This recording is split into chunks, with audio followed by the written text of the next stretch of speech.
Hi there, Algebra 2, 5-2, polynomials, linear factors, and zeros. Objective, to analyze the factored form of polynomials to write a polynomial function from its zeros. Multiply 0 is a number that can be put in a linear factor and make it equal to 0. Multiplicity is the number of times it appears in a subset. Relative maximum is a point where the function changes directly from increasing to decreasing. Relative min is all the points x in the domain of the function, such that it is the smallest value for some neighborhood. Alright, so we just want to factor this. First thing I want you guys to start doing when you factor is look to see if you can take anything out of all three of these right away. Or four, whatever it is. First, you want to always check that. In this case, I can take an x out. That leaves me x to the second minus 2x minus 15. Alright, now you want to determine, can I factor this any farther? Well, I believe you can on this one. One thing that I always teach is this is negative, means it's going to be plus minus. These are the same, so it's not really going to matter. I'm just going to go plus minus because these are the exact same thing. I haven't changed anything. Realistically, I want my big number to go with my negative because of the sign is what I always usually look at. At that point, then, I should be able to factor 15. Let's see. Let's try like a 5 and a 3. Alright, inside, outside. Okay, outside I'm going to get negative 5x. Inside I get plus 3x. That is 2x negative. Oh, yeah, I got the right answer. So this is my factored form of this one. Okay, what is the factored form of this one? Well, first, can we take anything out? Well, yes, it's an x. Alright, we got x to the second minus x minus 12. Okay, now can we factor that? Well, let's try it. We have x and x. There's no negative here, and there's only a negative here, so I'm going to go plus minus again. Alright, at that point, my bigger number is going to have to go here with the negative. So I'm going to go with 4 and 3. And then I just do outside, and I get negative 4x plus 3x, which would equal negative 1x. Therefore, this is my solution in factored form. Easy enough, right?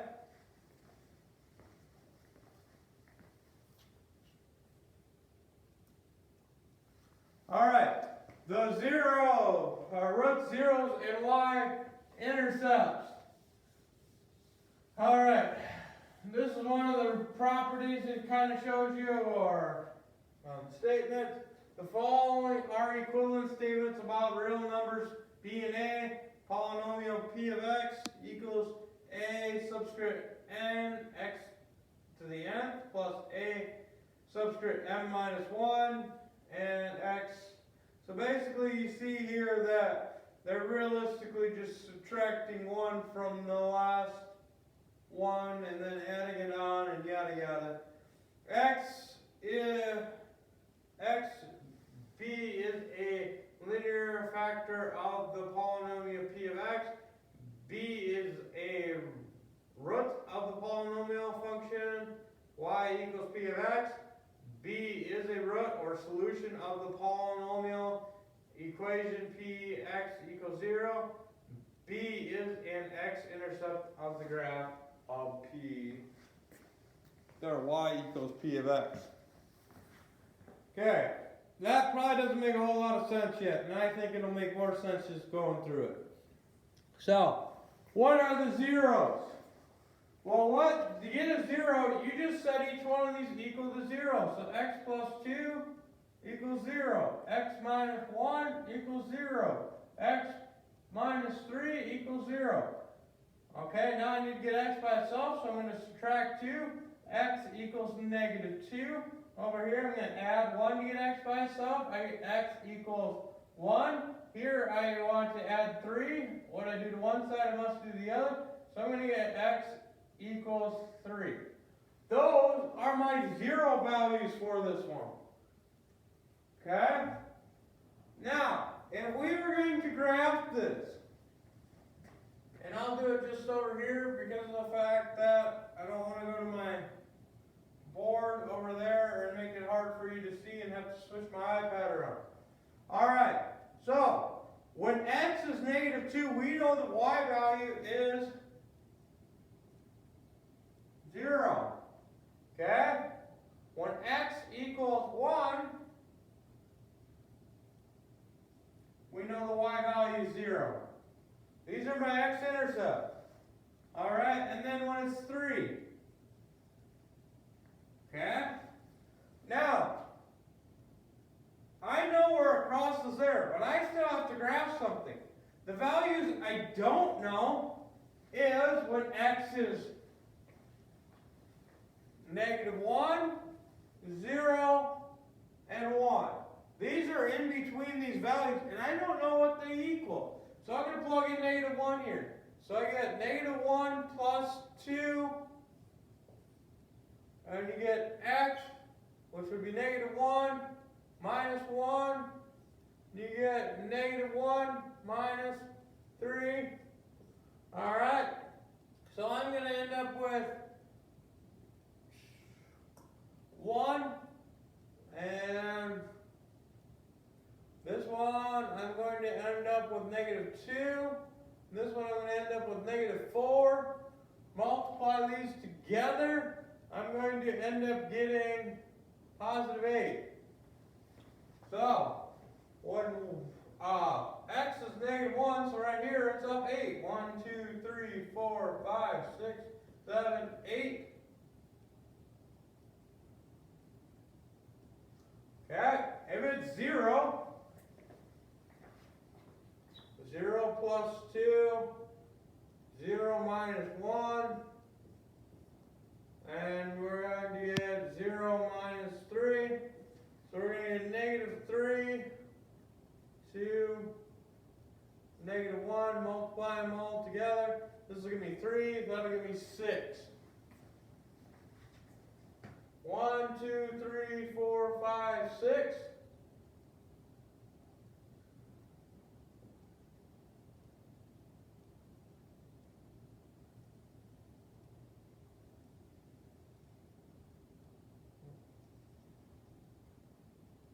Okay. Now the other one I need to know is 1. Okay. Kind of running out of space here, but I'll put it down here. 1 plus 2 is going to give me 3. 1 minus 1 is going to give me 0.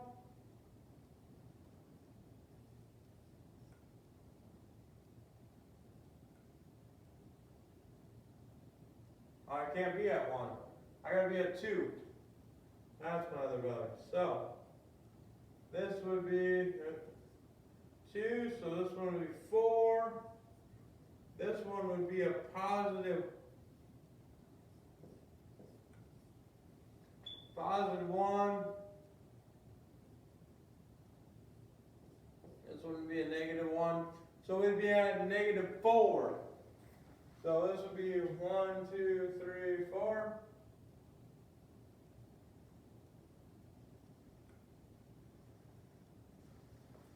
So it would look like that. Okay? I have to find those values. It's not hard to know what your values are because it's just got to be in between these points. Now, obviously, you can pick any points you want and graph them. The problem with it is you have to establish these so you know what's going on. Okay? Let's do the next one.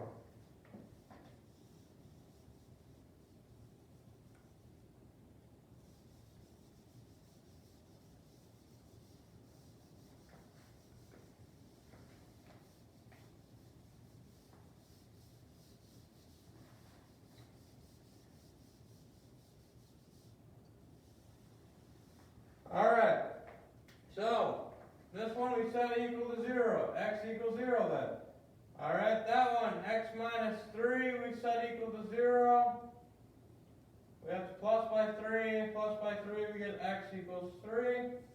And we get x minus, or plus 5 equals 0. So then we have to subtract by 5, and we're going to get x equals negative 5. Okay?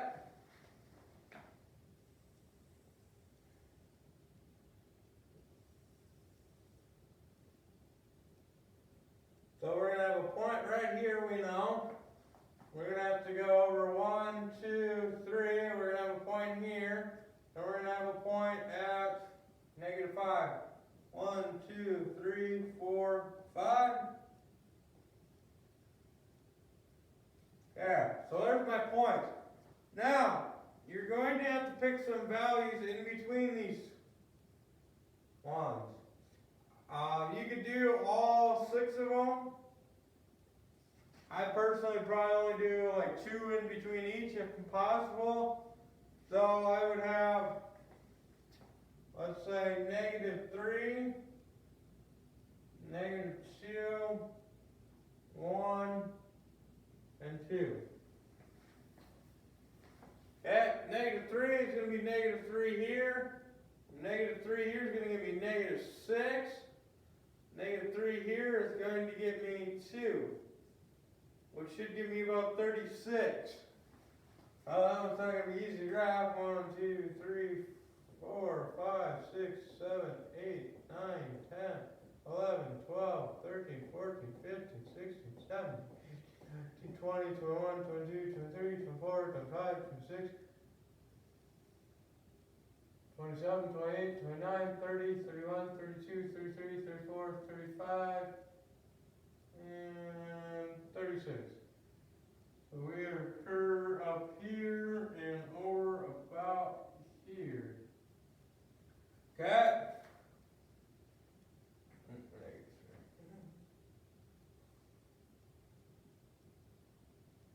Okay, we're at that point. Alright, negative 2 goes in here. We're going to have negative 2, or negative 5, and probably 3 here. So we are going to get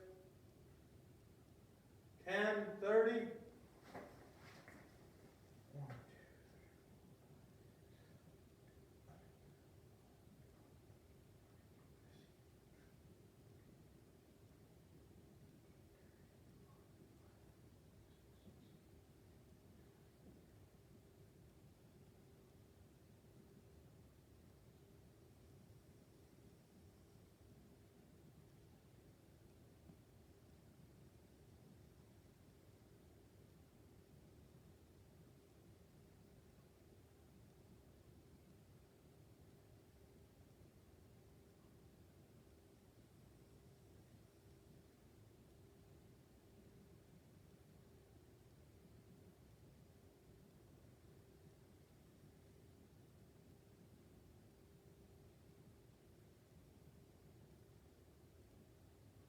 Okay, so we got that much.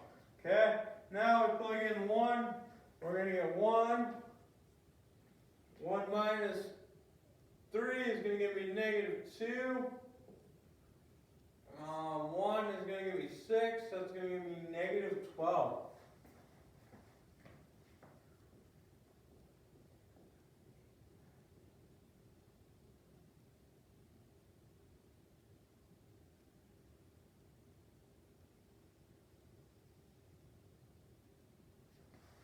Okay, 2 is going to give me 2, negative 1, and 7. So that's going to be negative 14.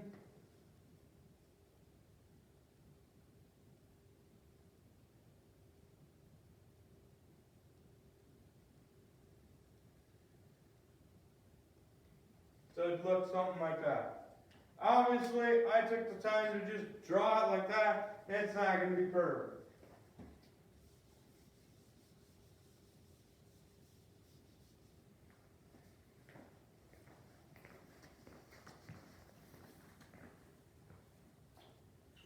Factor theorem. The expression XA is a a factor of a polynomial if and only if the value A is a zero of the related polynomial. What is a quadratic polynomial function with x is 3 and x to the negative 3? Okay. So, that means to get this, we have x equals 3, right? Because that's how I get my zeros. Minus 3 minus 3, we get x minus 3 equals 0. We also get x equals negative 3, so we'd have to plus 3. Plus 3, we get x plus 3 equals 0. So, we have to take x plus 3 and x minus 3 and FOIL it back out. So we're going to get x to the second minus 3x plus 3x minus 9, which would actually be x to the second minus 9. And that's all you gotta do now. What is a cubic polynomial function for this one? So you have x equals 3. Well, we found out that was x minus 3. And we have another one that's x minus 3. And then we have x plus 3. Okay? I'm going to do this one again first because I've already done the work. So I have x to the second plus 9. Okay? Now I have to do that by one of these x's to the third. So I did these two first. Up here, I've already done it, so I'm just going to copy it. I have x to the third is going to be my first. Outer is going to get minus 9x. Inner is going to give me minus 3x to the second plus 27. Okay, so we have x to the third minus 3x to the second minus 9x plus 27 is probably my answer there. Okay? And let's write this off to the side because it says to try to graph this. So we got x to the third minus 3x to the second minus 9x plus 27. And we had x to the second minus 9. Okay? So those are my two answers. Now it says to graph this. Graph both functions. How do the graphs differ? How are they similar?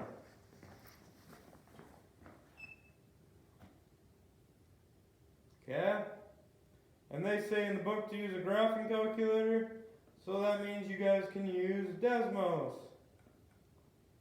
at times.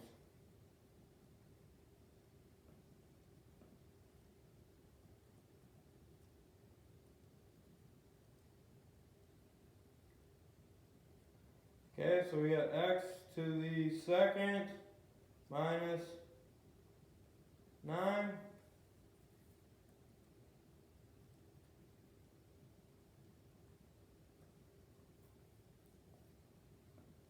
Alright, we have x raised to the third minus 3x to the raised to the second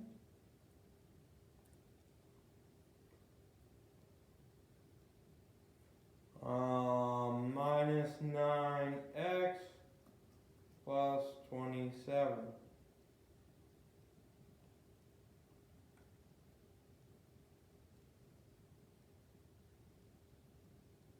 Well, how are they different? Well, this one's just making a parabola. This one, the red one, the other one, we're kind of got a two hump deal. Okay? Now, that might go with multiplicity and the reason why that works. And we'll talk about that here in a little bit. Or actually, let's do it now. So, multiplicity, if you remember, there was, on the red one, it was x plus 3, x minus 3. Okay, on this one it was x minus 3, x minus 3, x plus 3. These two are the exact same. These two. So they have a multiplicity of 2, which means we have one hump, two humps. This one only has one hump. But that's because the multiplicity of these zeros, the zero values, which would be x equals 3 and x equals negative 3, is 1, because there's only one of each. This one has x equals 3, x equals 3, and x equals negative 3. Well, this one has a multiplicity on the 3 of 2. Therefore, I'm almost positive that'll tell you how many different terms you have. It's an awesome world. Yeah?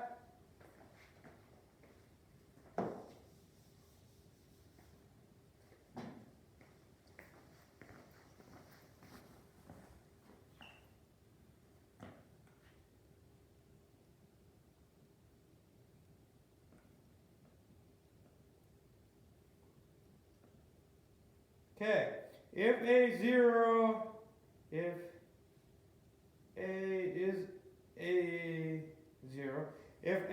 a zero, our multiplicity n is the polynomial function y equals p of x. Then the behavior of the graph at the x-intercept a will be close to linear if n equals 1.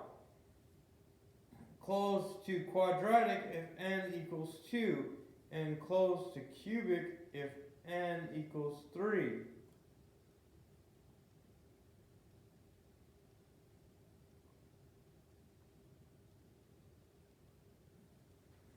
Okay, just trying to explain that a little bit more. So, A would typically be your number that is in front of your exponent, or in front of your variable. Okay? So, if A is a zero multiplicity, n is the polynomial function, then the behavior of the graph at the x-intercept will be close to linear if x equals 1. And quadratic if 2. So basically what it's telling you is that it can't be multiplied by two different things. And basically, if your exponent is 1 and this is taking place, then it will be linear. If this is taking place, then and when n equals 2, it'll be a quadratic looking thing. And then 3 will be cubic, so it'll look like a typical cubic type of thing. Find the multiplicity of a zero. So, first off, we want to find out what the multiplicity is. Alright, first off, when we factor this, what do we have to take out? What can we take out? Well, we can take out an x to the second, which leaves us x to the second minus 2x minus 8. Okay? We can factor this more, x and x, plus minus. Probably going to be minus 4 plus 2. That should work. X to the second. Okay, there is only one of these. There's only one of these. Honestly, what this is x minus 0, because that's not going to change it anyway, squared. Well, isn't there actually two of these because it's squared? So wouldn't it be x minus 0 twice? So the multiplicity of this part right here is 2. This one would be 1. This one would be 1. Okay? So that would be your multiplicity of this. Okay? I'm trying to...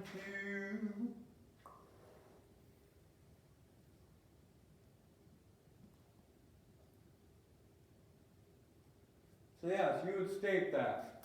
Like, I mean, you could do it better than I do. You could literally put multiplicity of these is 1, and this is the 2, and then you could say the multiplicity of this is 2, and that would be your x minus 0 squared. Okay, let's try it on the next one. So what can I take out of this one? I have x. I can take out of both of these. So I'm going to take an x out of both of these. I end up with x to the second minus 4x plus 4. Okay, what's going to happen here is I have x. This is plus, this is minus. This is plus. They both have to be the same, so it's going to be minus minus. And it just happens that it'll be a perfect square. So this x minus 0 again has a multiplicity of 1. This, there's two of them. These two have a multiplicity of 2 because there are two that are exactly the same. Okay?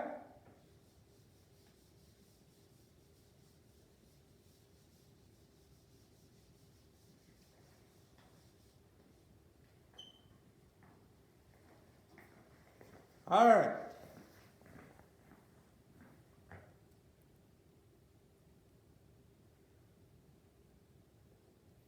Okay.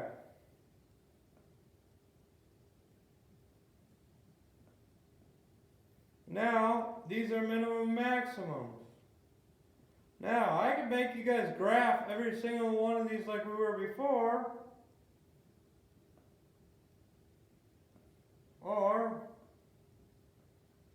I can have you plug it into a graphing calculator, or our most famous one of all, which is Desmos.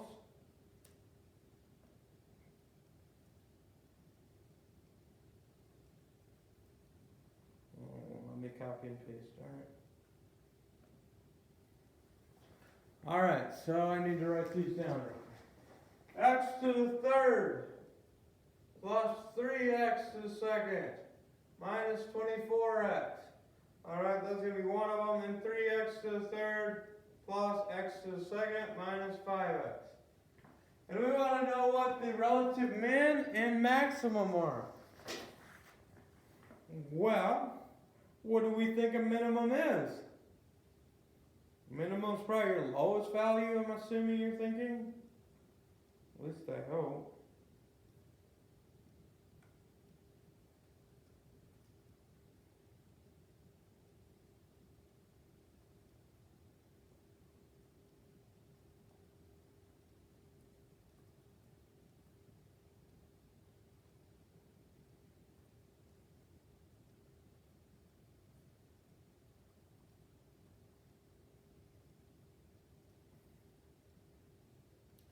Okay, so your relative max is going to be your highest point. And for a turning point. In this case, our turning point is negative 480. So our relative max would be 80.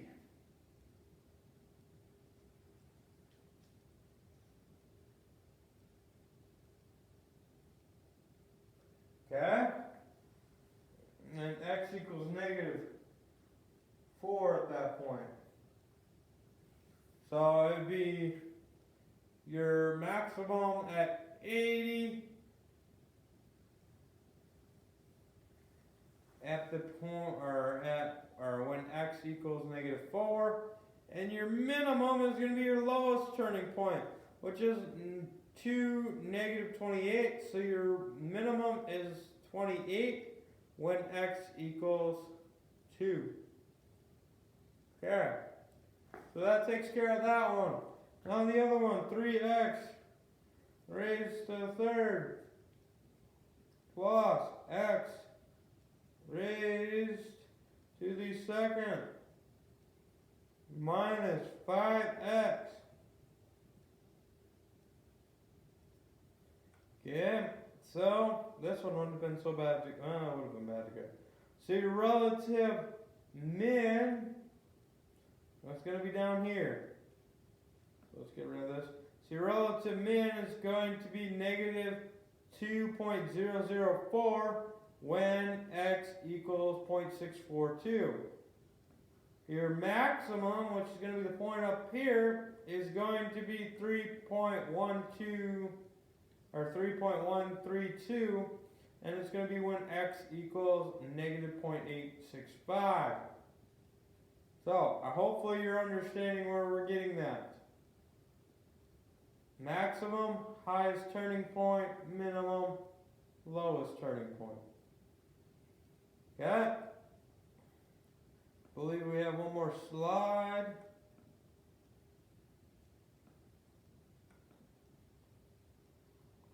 Okay. The design of a digital camera maximizes volume while keeping the sum of the dimensions at 6. If the camera must be 1.5 times the height, what will be the dimension? So, my case here, I'm going to say height equals x. Okay? Length is going to equal 1.5 times x. Okay? And all this stuff.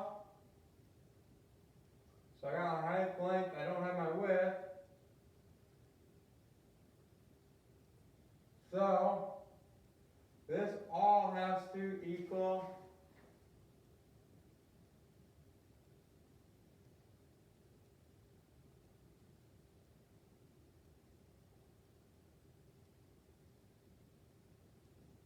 okay? Now, I still don't have my width. What can my width ever be?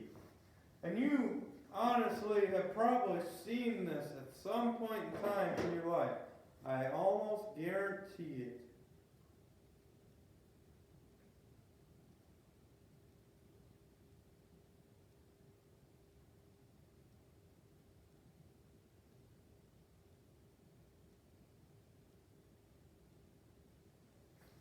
Your width is going to equal 2.5x, because you're going to add those together, minus 6. So, to find the volume, we would have to take x times 1.5x times 2.5x minus 6. So realistically, I am going to have 1.5x to the second times 2.5x minus 6, which then when I multiply this together, I should end up with some weird number.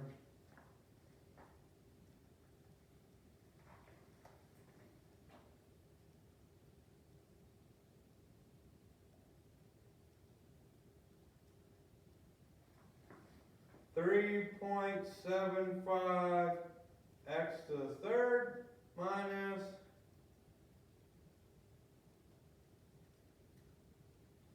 9x to the second. Okay, now you're probably like, well, how does that tell me my maximum? That doesn't. That created me an equation. When it creates me an equation, I go into Desmos because I need to find my maximum value. So I need 3.75x raised to the third power minus 9x raised to the second power.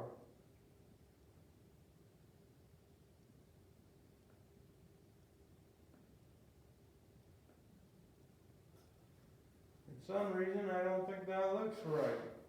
So, one thing about it, if I use 0, 0 as my maximum, I think that's a problem there. What did I do wrong?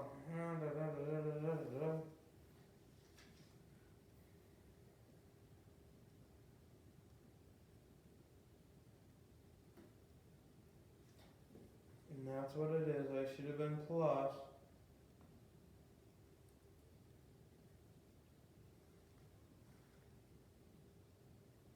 Okay, because it should have been adding.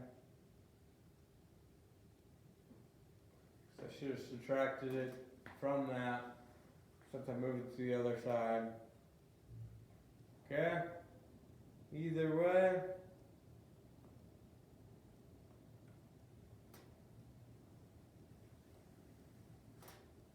And this should be negative.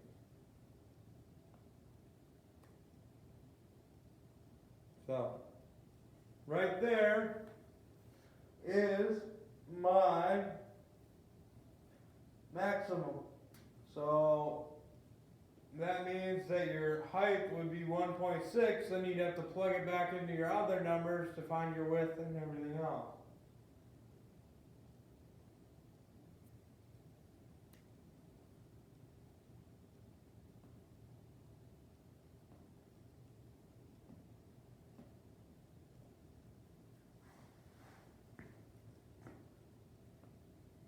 There's your homework.